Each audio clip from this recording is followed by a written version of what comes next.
महाद्वीपीय विस्थापन, सागर नितल प्रसरण तथा प्लेट विवर्तनिकी, कॉन्टिनेंटल ड्रिफ्ट, सी फ्लो स्प्रेडिंग और प्लेट टेक्टोनिक्स।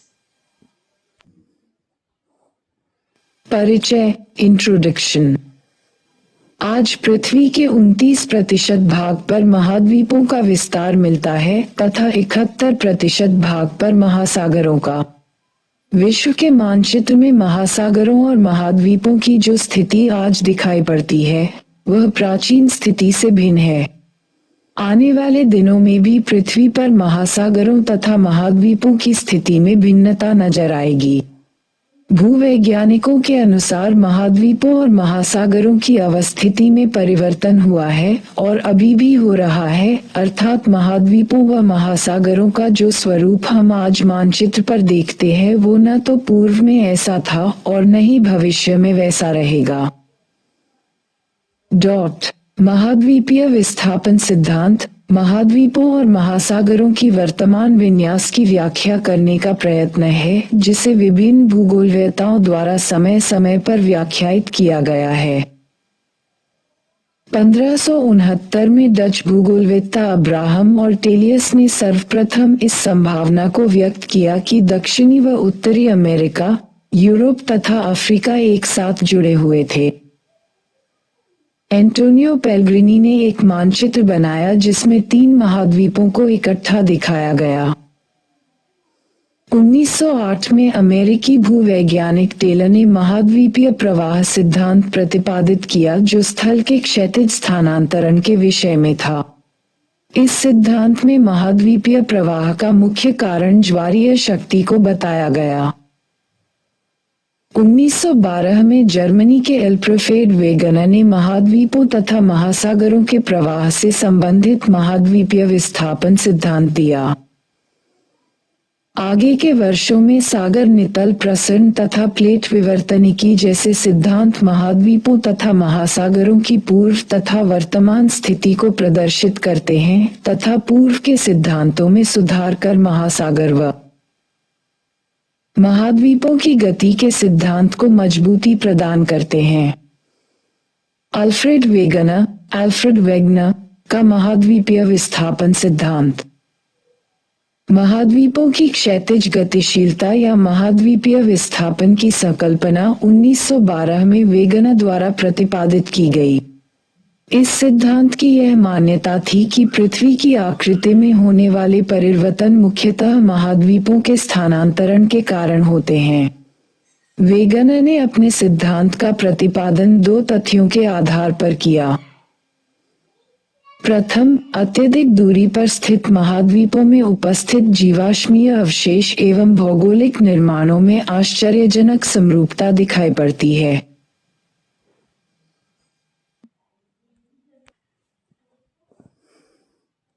वेगनर पृथ्वी पर विभिन्न प्रकार की जलवायु को समझाने में असमर्थ थे। वे किसी भी प्रकार से जलवायु परिवर्तन के साक्ष्य का प्रमाण नहीं खोज पाए और अंततः इस निष्कर्ष पर पहुंचे कि महाद्वीपों का विस्थापन ही इस जलवायविक दशा का कारण हो सकता है। संकल्पना। ये सिद्धांत महाद्वीपों एवं महासागरों के वितरण से ही संबंधित था। इस सिद्धांत की आधारभूत संकल्पना ये थी कि सभी महाद्वीप एक ही भूखंड से जुड़े हुए थे। वेगनर के अनुसार आज के सभी महाद्वीप इस भूखंड के भाग थे तथा यह एक बड़े महासागर से घिरा हुआ था। उन्होंने इस बड़े महाद्वीप को पैंजिया का नाम दिया। पैंजिया का अर्थ है संपूर्ण पृथ्वी। विशाल महासागर को पैंथिलसा कहा, जिसका अर्थ है जल ही जल। वेगनर के तर्क के अनुसार लगभग 20 करोड़ वर्ष पहले इस बड़े महाद्वीप पैजिया का विभाजन आरंभ हुआ। पैजिया पहले 2 बड़े महाद्वीपीय लॉरेशिया और गोंडवानालैंड लॉरेशिया क्रमशः उत्तरी व दक्षिणी भूखंडों के रूप में विभक्त हुआ। इसके बाद लॉरेशिया व गोंडवानालैंड धीरे धीरे अनेक छोटे हिस्सों में बंट गए, जो आज के महाद्वीपों के रूप हैं।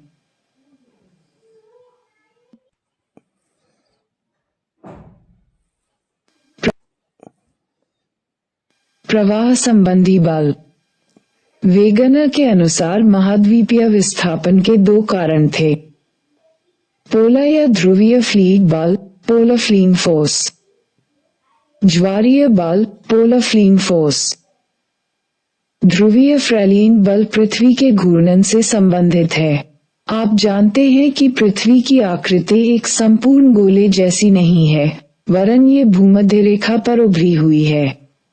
यह उभार पृथ्वी के घूर्णन के कारण है। दूसरा बल जो वेगनर महोदय ने सुझाया वह ज्वारीय बल है, जो सूर्य व चंद्रमा के आकर्षण से संबद्ध है, जिससे महासागरों में ज्वार पैदा होते हैं। वेगनर का मानना था कि करोड़ों वर्षों के दौरान ये बल प्रभावशाली होकर विस्थापन के लिए सक्षम हो गए। यद्यपि बहुत से वैज्ञानिक इन दोनों ही बलों को महाद्वीपीय विस्थापन के लिए सर्वथा अपर्याप्त समझते हैं। महाद्वीपीय विस्थापन के पक्ष में प्रमाण, evidences in support of continental drift. महाद्वीपों में साम्य। दक्षिण अमेरिका एवं अफ्रीका के आमने सामने के तटों में अद्भुत साम्यता दिखाई देती है, जिससे ये प्रमाणित होता है कि पहले ये आपस में जुड़े हुए थे। इसी तरह उत्तर अमेरिका के पूर्वी तट की यूरोप के पश्चिमी तट के साथ साम्यता स्थापित की जा सकती है। पूर्वी अफ्रीका में इथियोपिया तथा इरिट्रिया का उभार पश्चिमी भारत तथा पाकिस्तान की तटरेखा से संयुक्त किया जा सकता है तथा ऑस्ट्रेलिया को बंगाल की खाड़ी में जोड़ा जा सकता है। वेगनर ने इसे साम्य स्थापना का नाम दिया। महासागरों के पार चट्टानों की आयु में समानता। आधुनिक समय में विकसित की गई रेडियोमेट्रिक काल निर्धारण, रेडियोमेट्रिक डेटिंग विधि से महासागरों और महाद्वीपों की चट्टानों के निर्माण के समय को सरलता से जाना जा सकता है। 200 करोड़ वर्ष प्राचीन शैल समूहों की एक पट्टी ब्राजील तट और पश्चिमी अफ्रीका के तट पर मिलती है, जो आपस में मेल खाती है। दक्षिणी अमेरिका व अफ्रीका की तटरेखा के साथ पाए जाने वाले आरंभिक समुद्री निक्षेप जुरासिक काल, जुरासिक एज के हैं। इससे ये पता चलता है कि इस समय से पहले महासागर की उपस्थिति वहां नहीं थी। टिलाइट टिलाइट वे अवसादी चट्टानें हैं जो हिमानी निक्षेपण से निर्मित होती हैं। भारत में पाए जाने वाले गोंडवाना श्रेणी के तलछटों के प्रतिरूप दक्षिण गोलार्ध के 6 विभिन्न स्थलखंडों में मिलते हैं। गोंडवाना श्रेणी के आधार तल में घने टिलाइट हैं, जो विस्तृत व लंबे समय तक हिमार्ण या हिमाच्छादन की ओर इंगित करते हैं। इसी क्रम के प्रतिरूप भारत के अतिरिक्त अफ्रीका, फॉकलैंड द्वीप, मेडागास्कर, अंटार्कटिक और ऑस्ट्रेलिया में मिलते हैं। गोंडवाना श्रेणी के तलछटों की यह समानता स्पष्ट करती है कि इन स्थलखंडों के इतिहास में भी समानता रही है। हिमानी निर्मित टिलाइट चट्टानें पुरातन जलवायु और महाद्वीपों के विस्थापन के स्पष्ट प्रमाण प्रस्तुत करती हैं। प्लेसर निक्षेप। घाना तट पर सोने के बड़े निक्षेपों की उपस्थिति व उद्गम चट्टानों की अनुपस्थिति एक आश्चर्यजनक तथ्य है। सोनायुक्त शिराएं, गोल्ड बेयरिंग वेन्स, ब्राजील में पाई जाती है। अतः ये स्पष्ट है कि घाना में मिलने वाले सोने के निक्षेप ब्राजील पठार से उस समय निकले होंगे जब ये दोनों महाद्वीप एक दूसरे से जुड़े थे। जीवाश्मों का वितरण।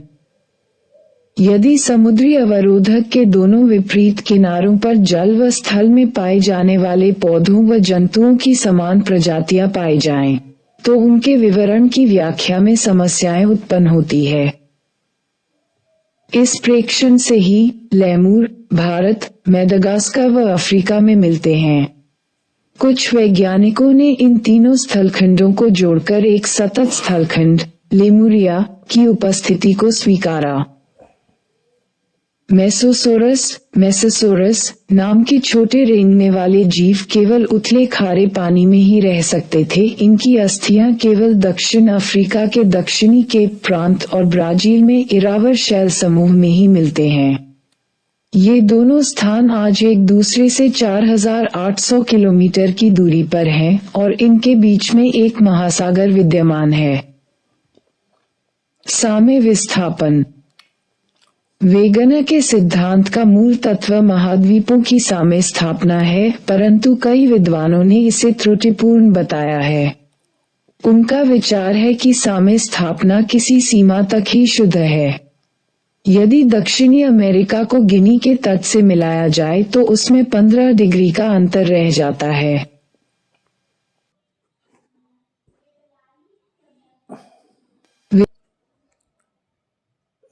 विस्थापन की दिशा से असहमति। वेगन ने विस्थापन के लिए दो दिशाओं का वर्णन किया है, एक विस्थापन पश्चिम की ओर तथा दूसरा भूमध्य रेखा की ओर, लेकिन कुछ भूवैज्ञानिकों के अनुसार हिमालय, आल्प्स तथा रॉकी पर्वत श्रेणियां तथा पूर्वी एवं पश्चिमी द्वीप समूह ऐसे विस्थापन की बाह्य सीमाएं हैं।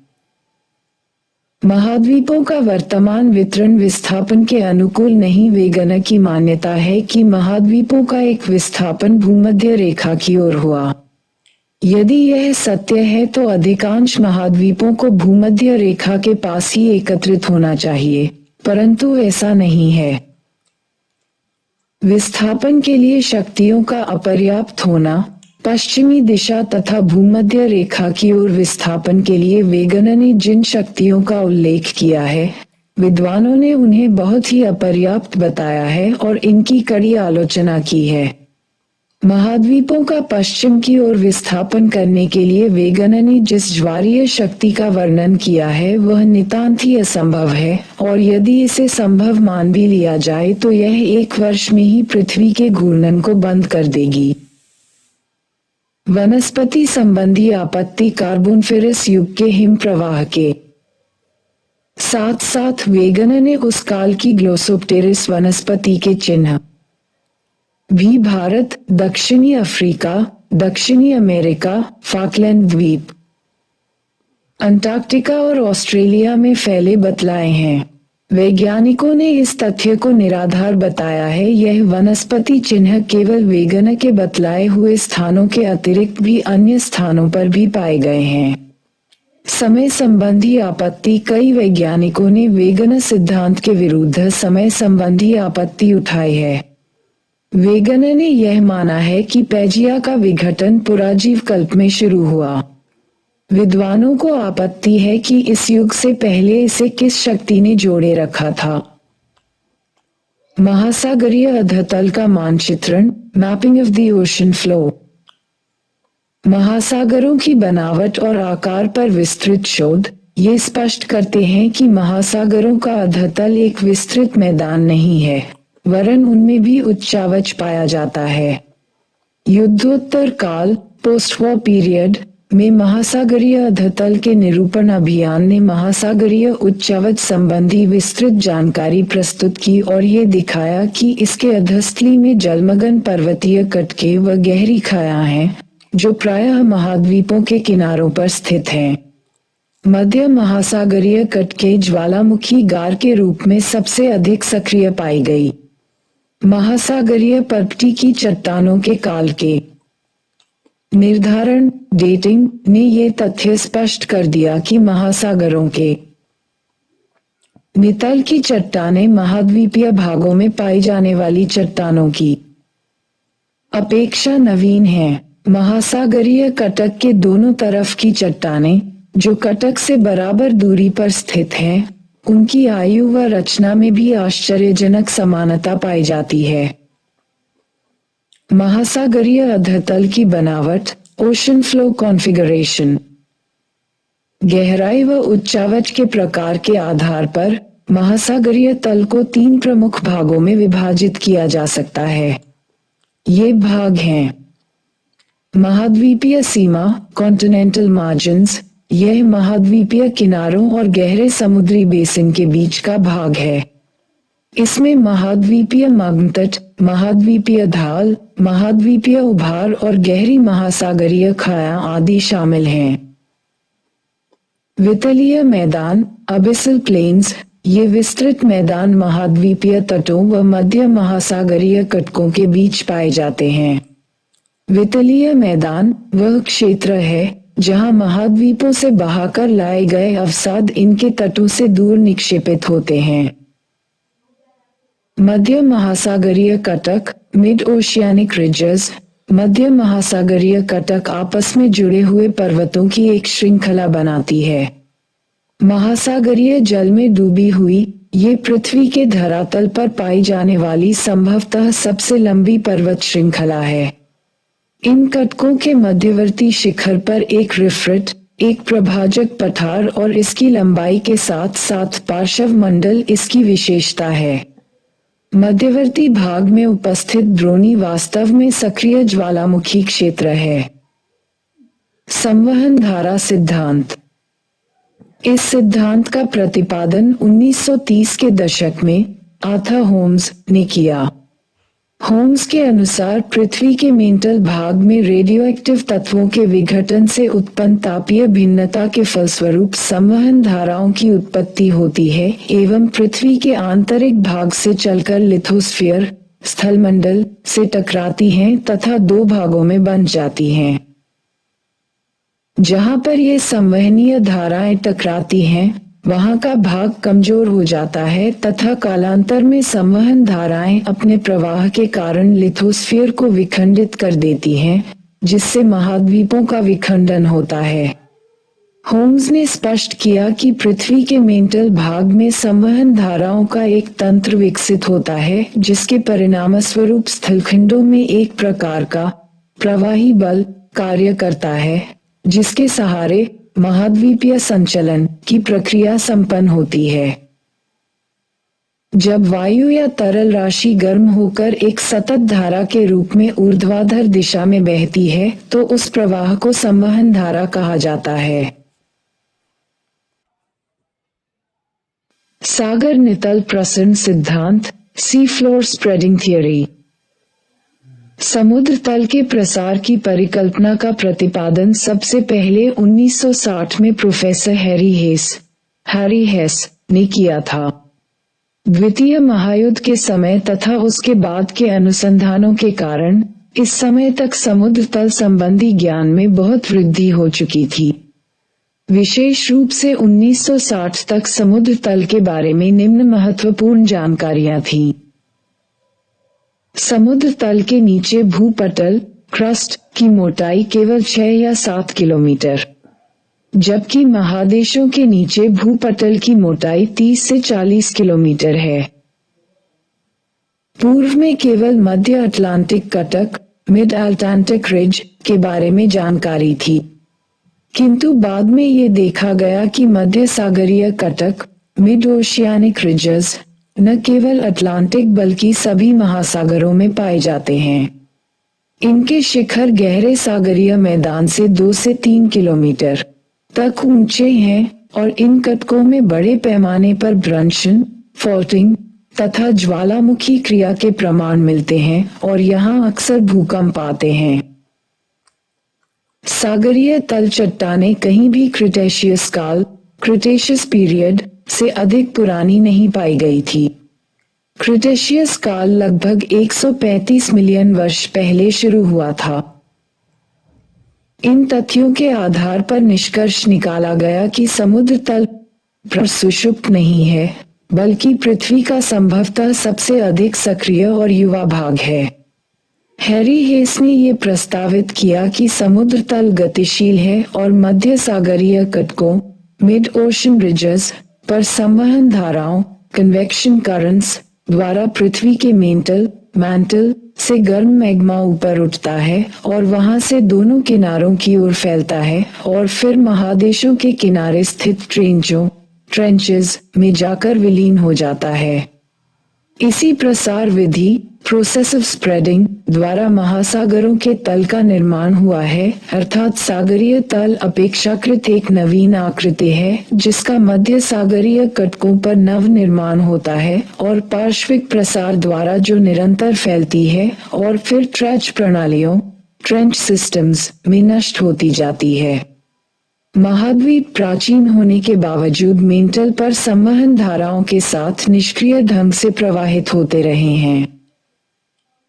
प्लेट विवर्तनिकी सिद्धांत। Plate tectonics theory. ये सिद्धांत महाद्वीपीय विस्थापन सिद्धांत, पुरा चुंबकत्व तथा सागर नितल प्रसरण आदि सिद्धांतों का सम्मिलित रूप है। अतः इस सिद्धांत के प्रतिपादन का श्रेय किसी एक व्यक्ति को दिया जाना तर्कसंगत नहीं है। 1967 में मैकेंजी, मॉर्गन तथा पाकर ने इन पूर्व सिद्धांतों के आधार पर प्लेट टेक्टोनिक की व्याख्या की। इस सिद्धांत के माध्यम से महाद्वीपीय विस्थापन के साथ भूकंप, ज्वालामुखी व पर्वत निर्माण जैसी क्रियाओं आदि की भी व्याख्या की जा सकती है। प्लेट क्या है? पृथ्वी का बाह्य भाग दृढ़ खंडों का बना है। इन दृढ़ खंडों को प्लेट कहते हैं। पृथ्वी का स्थलमंडल कई प्लेटों में बंटा हुआ है। स्थलमंडल में पर्वतीय तथा ऊपरी मेंटल को सम्मिलित किया जाता है। इसकी मोटाई महासागरों में 5 से 100 किलोमीटर तथा महाद्वीपीय भागों में लगभग 200 किलोमीटर होती है। किसी भी प्लेट की पर्वतीय महाद्वीपीय, महासागरीय अथवा दोनों ही प्रकार की हो सकती है। सभी प्लेटें स्वतंत्र रूप में पृथ्वी के दुर्बलता मंडल, एस्थेनोस्फीयर पर भिन्न भिन्न दिशाओं में भ्रमण करती हैं। इनके भ्रमण के लिए ऊर्जा पृथ्वी के आंतरिक भागों में ऊष्मा की भिन्नता के कारण उत्पन्न होने वाली संवहन धाराओं से प्राप्त होती है।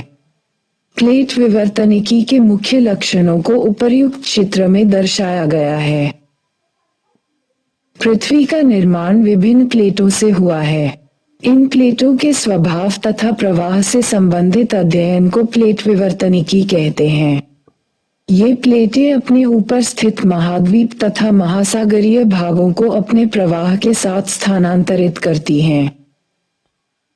प्लेट विवर्तनिकी के सिद्धांत के अनुसार पृथ्वी का स्थलमंडल 7 मुख्य प्लेटों व कुछ छोटी प्लेटों में विभक्त है। नवीन वलित पर्वत श्रेणियां, खायां और भ्रंश इन मुख्य प्लेटों को सीमांकित करते हैं। एक विवर्तनिक प्लेट, जिसे लिथोस्फेरिक प्लेट भी कहा जाता है, ठोस चट्टान का विशाल व अनियमित आकार का खंड है, जो महाद्वीपीय व महासागरीय स्थलमंडलों से मिलकर बना है। ये प्लेटें दुर्बलता मंडल, एस्थेनोस्फीयर पर एक दृढ़ इकाई के रूप में क्षैतिज अवस्था में चलायमान हैं। स्थलमंडल में भूपर्वतीय एवं ऊपरी मेंटल को सम्मिलित किया जाता है, जिसकी मोटाई महासागरों में 5 से 100 किलोमीटर है। एक प्लेट को महाद्वीपीय या महासागरीय प्लेट भी कहा जा सकता है, जो इस बात पर निर्भर है कि उस प्लेट का अधिकतर भाग महासागर अथवा महाद्वीप से संबद्ध है। उदाहरणार्थ प्रशांत प्लेट मुख्यतः महासागरीय प्लेट है, जबकि यूरेशियन प्लेट को महाद्वीपीय प्लेट कहा जाता है। इनमें प्रमुख प्लेट निम्नलिखित हैं। 1. अमेरिकी प्लेट, 2. अफ्रीकी प्लेट, 3. यूरेशियाई प्लेट, 4. Antarctica plate, 5. प्रशांत प्लेट तथा 6. Indo Australia New Zealand plate. छोटी प्लेटों में नास्का प्लेट। पूर्वी प्रशांत plate, Cocos plate, Arabian plate, Philippine plate, Scotia plate व Caribbean plate, Juan de Fuca plate, Somali plate, बर्मी प्लेट आदि महत्वपूर्ण हैं। प्लेटों के किनारे ही भूगर्भिक क्रियाओं के दृष्टिकोण से सर्वाधिक महत्वपूर्ण होते हैं, क्योंकि इन्हीं किनारों के सहारे भूकंपीय, ज्वालामुखीय तथा विवर्तनिक घटनाएं घटित होती हैं। सामान्य रूप से प्लेटों के किनारों, मार्जिन्स, को 3 प्रकारों में विभक्त किया गया है। रचनात्मक किनारा, अपसारी प्लेट, कंस्ट्रक्टिव मार्जिन, ये तापीय संवहन तरंगों के ऊपरमुखी स्तंभों के ऊपर अवस्थित होते हैं। इसके कारण 2 प्लेटें एक दूसरे की विपरीत दिशा में गतिशील होती हैं एवं दोनों के मध्य एक भ्रंश दरार पड़ जाती है, जिसके सहारे एस्थेनोस्फीयर का मैग्मा ऊपर आता है और ठोस होकर नवीन भूपर्वती का निर्माण करता है। अतः ये प्लेटें अपसारी प्लेटें कहलाती हैं। इस तरह की घटनाएं मध्य महासागरीय कटकों के सहारे घटित होती हैं। मध्य अटलांटिक कटक इसका सर्वोत्तम उदाहरण है। विनाशात्मक किनारा, अभिसारी प्लेट, डिस्ट्रक्टिव मार्जिन, ये तापीय संवहन तरंगों के अधोमुखी स्तंभों के ऊपर अवस्थित होते हैं। इससे दो प्लेटें अभिसरित होती हैं एवं आपस में टकराती हैं। इस प्रक्रिया में अधिक घनत्व की प्लेट कम घनत्व की प्लेट के नीचे क्षेपित सबडक्ट हो जाती है। इस क्षेत्र को बेनी मेखला या बेनी ऑफ जोन कहते हैं। चूंकि यहाँ प्लेट का विनाश होता है, अतः इसे विनाशात्मक किनारा कहते हैं तथा ऐसी प्लेटें अभिसारी प्लेट, कन्वर्जिंग प्लेट कहलाती हैं। अभिसारी प्लेट की अंतःक्रिया की 3 दिशाएं हो सकती हैं।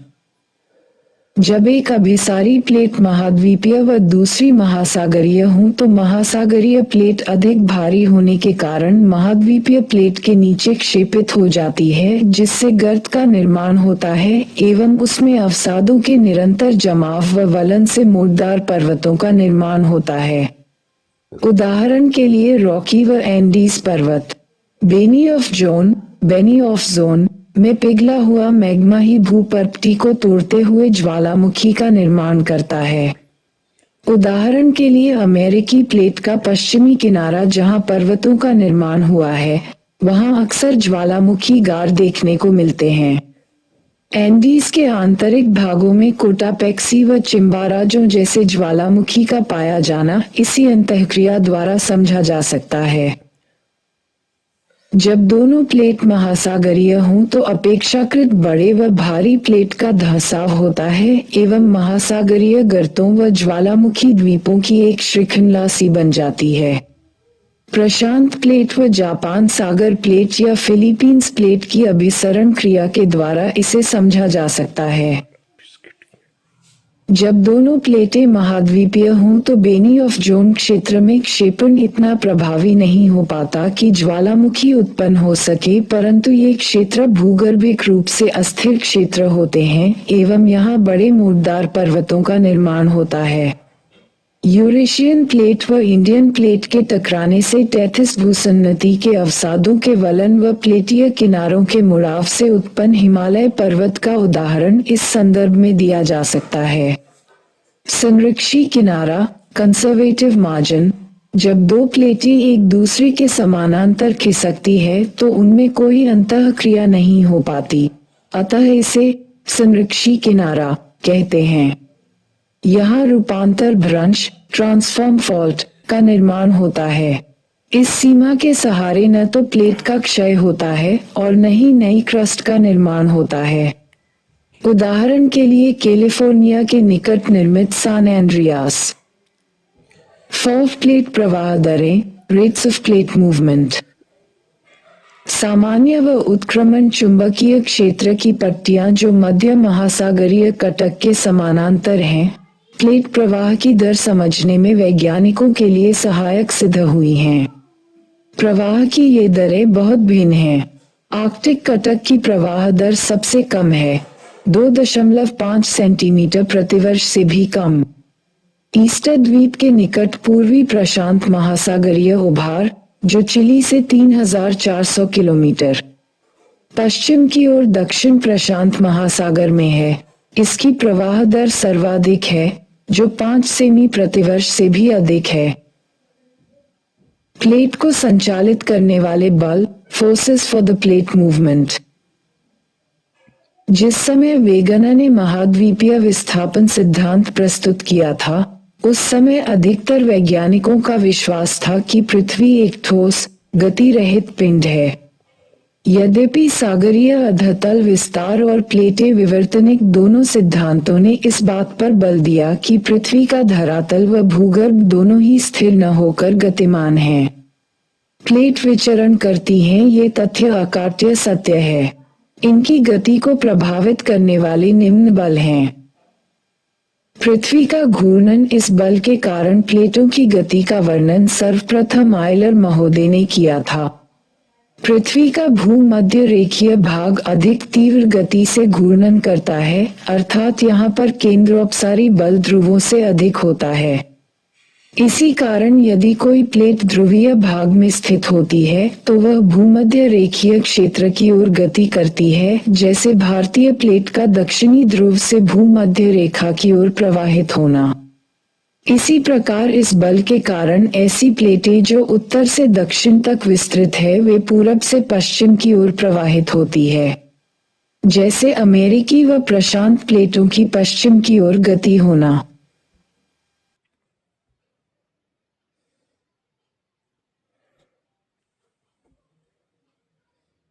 प्लूम ऐसा माना जाता है कि दृढ़ प्लेट के नीचे चलायमान चट्टानें वृत्ताकार रूप में चल रही है। उष्ण पदार्थ धरातल पर पहुंचता है, फैलता है और धीरे धीरे ठंडा होता है, फिर गहराई में जाकर नष्ट हो जाता है। यही चक्र बारंबार दोहराया जाता है और वैज्ञानिक इसे संवहन प्रवाह कन्वेक्शन फ्लो कहते हैं। ऊपर उठती तरंग को प्लूम कहा जाता है और यही प्लेटों के संचलन का प्रमुख कारण है। पृथ्वी के भीतर ताप उत्पत्ति के दो माध्यम हैं, रेडियोधर्मी तत्वों का क्षय और अवशिष्ट ताप। आर्थर होम्स ने सन 1930 में इस विचार को प्रतिपादित किया, जिसने बाद में हैरी हेस की सागरीय तल विस्तार अवधारणा को प्रभावित किया। दृढ़ प्लेटों के नीचे दुर्बल व उष्ण मेंटल है जो प्लेट को प्रवाहित करता है। भारतीय प्लेट का संचलन, movement of the Indian plate. भारतीय प्लेट में प्रायद्वीपीय भारत और ऑस्ट्रेलिया का महाद्वीपीय भाग सम्मिलित है। हिमालय पर्वत श्रेणियों के साथ साथ पाया जाने वाला प्रविष्टन क्षेत्र, सबडक्शन जोन, इसकी उत्तरी सीमा निर्धारित करता है, जो महाद्वीपीय अभिसरण कॉन्टिनेंट कन्वर्जेंस के रूप में है, अर्थात दो महाद्वीप प्लेटों की सीमा है। ये पूर्व दिशा में म्यांमार के अराकान्योमा पर्वत से होते हुए एक चाप के रूप में जावा खाई तक फैला हुआ है। इसकी पूर्वी सीमा एक विस्तारित तल स्प्रेडिंग साइट है, जो ऑस्ट्रेलिया के पूर्व में दक्षिणी पश्चिमी प्रशांत महासागर में महासागरीय कटक के रूप में है। इसकी पश्चिमी सीमा पाकिस्तान की किर्थर श्रेणियों का अनुसरण करती है। यह आगे मकरान तट के साथ साथ होती हुई दक्षिण पूर्वी चागोस द्वीप समूह चगोस आर्किपेलागो के साथ साथ लाल सागर द्रोणी, जो विस्तारण तल है, में जा मिलती है। भारतीय तथा आर्कटिक प्लेट की सीमा भी महासागरीय कटक से निर्धारित होती है, जो एक अपसारी सीमा डाइवर्जेंट बाउंड्री है, और ये लगभग पूर्व पश्चिम दिशा में होती हुई न्यूजीलैंड के दक्षिण में विस्तारित तल में मिल जाती है।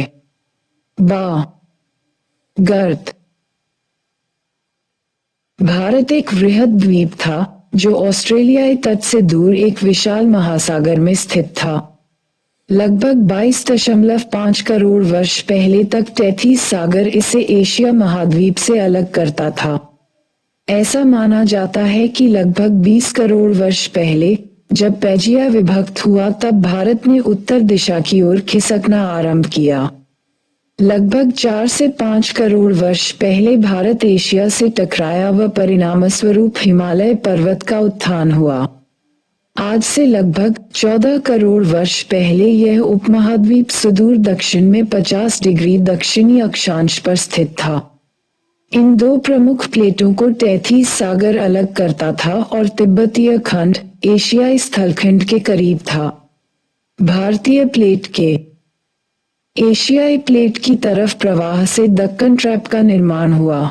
ऐसा लगभग 6 करोड़ वर्ष पहले आरंभ हुआ और एक लंबे समय तक ये जारी रहा।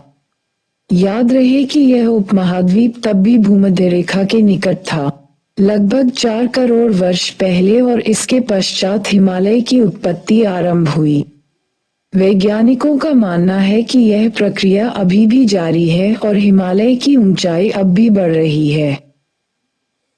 भारतीय प्लेट की उत्तर पूर्व ओर गति के प्रमाण। भारतीय प्लेट के उत्तरी किनारे का अभी भी प्लेट विवर्तनी की दृष्टि से सक्रिय होना अर्थात भूकंप आना। हिमालय श्रेणियों का वार्षिक दर से उत्थान होना। अवसाद की गहराई हिमालय पर्वत पाद के पास अधिक ट्रेंच के निर्माण के कारण तथा दक्षिण पठार के पास कम होना। छोटा नागपुर पठार के पूर्वी व दक्षिणी कगारों के सहारे कोयला पाया जाना इस बात को दर्शाता है कि कभी इस क्षेत्र में भूमध्य रेखीय वन आच्छादित थे। मध्य प्रदेश में भूमध्य रेखीय वन की कोकोनट प्रजाति वाले फल का 7 करोड़ वर्ष पुराना जीवाश्म पाया जाना।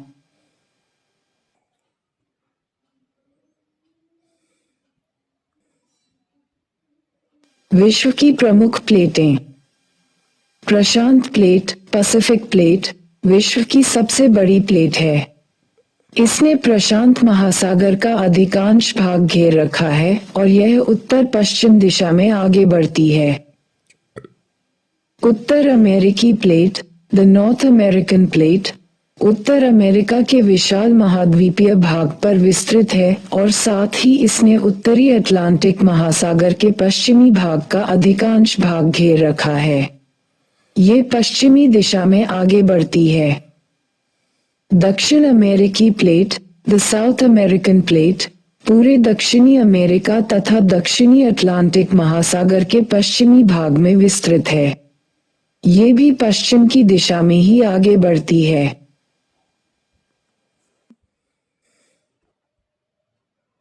Eurasian plate, the Eurasian plate मुख्यतः महाद्वीपीय प्लेट है जो यूरेशिया, यूरोप, एशिया के अधिकांश भाग में विस्तृत है। African plate, the African plate, Africa के संपूर्ण महाद्वीप तथा इससे संलग्न हिंद महासागर एवं अटलांटिक महासागर के विस्तृत भाग को घेरे हुए है। यह अपेक्षाकृत स्थिर प्लेट है।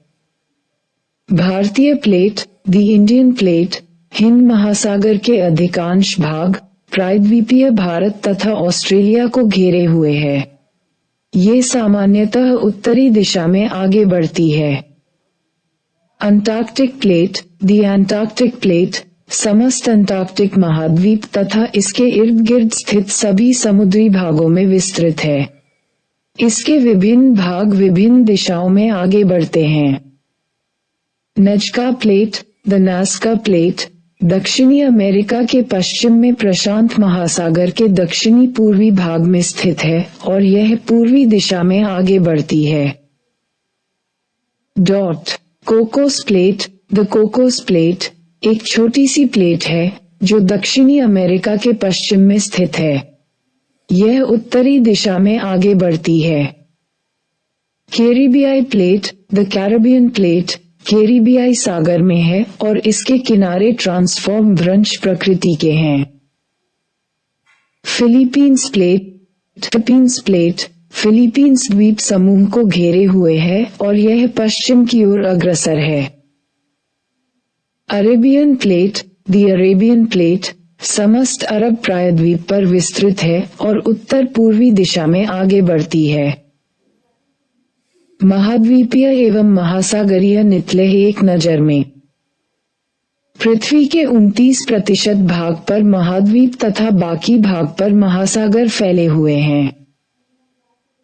1596 में डच मानचित्रवेत्ता अब्राहम अर्टिलियस ने सर्वप्रथम बताया था कि सभी महाद्वीप एक दूसरे से जुड़े हुए थे। जर्मन मौसमविद अल्फ्रेड वेगनर ने महाद्वीपीय विस्थापन सिद्धांत सन 1912 में प्रस्तावित किया। महाद्वीपीय विस्थापन सिद्धांत महाद्वीप एवं महासागरों के वितरण से संबंधित है। महासागर नितल में स्थल से भी अधिक उच्चावच रिलीफ संबंधी विविधता है। सोनार ध्वनि गंभीरता मापी यंत्र की मदद से समुद्री गहराइयों का परोक्ष रूप से मापन कर इसका मानचित्रण संभव हुआ है। किसी तरल अथवा गैस में स्वयं के अणुओं के स्थानांतरण द्वारा एक भाग से दूसरे भाग में होने वाला ऊर्जा संचार संवहन कहलाता है।